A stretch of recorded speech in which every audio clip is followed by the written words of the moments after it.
প্রবাসীর বউ হইয়া প্রবাসীর ঘরে সংসার করা একজন নারীর জন্য এতটা সহজ না। কারণ প্রবাসীর বউদের পিছনে কুত্তা বেশি। ওইসব কুত্তা সবসময় তার পিছনে গেউ গেউ গেউ গেউ করে। এক হইলো ঘরের কুত্তা, আর এক হইলো বাইরের কুত্তা। এই দুই কুত্তা মিল্লা তার জীবনটার এক পথে অতিষ্ঠ করে তোলে।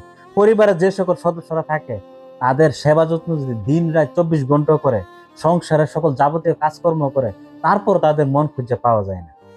সব সময় তারা ওই বউয়ের পাড়ায় পাড়ায় দোষ খুঁজে। দোষ যদি নাও থাকে তারপরও দোষ খুঁজা বাইর করে।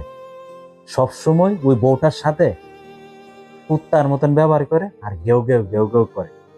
কারণ তার স্বামী যে দূর প্রবাসে থাকে, তার একা পায়া সবাই কুত্তার মতন কামড়াইয়া ধরে।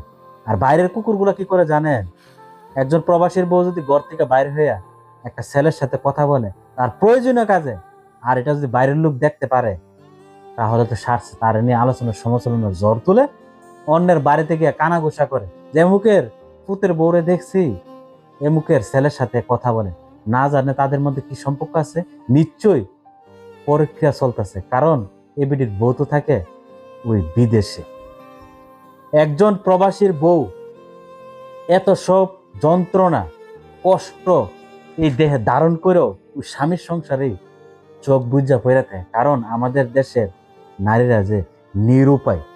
যদি স্বামীর সংসার ছাইরা দে, দোষ না থাকলেও আমাদের সমাজ সব দোষ তার উপরে চাপাইয়ে দেয়। এই জন্য আমাদের সমাজে নারীরা নিরুপায়।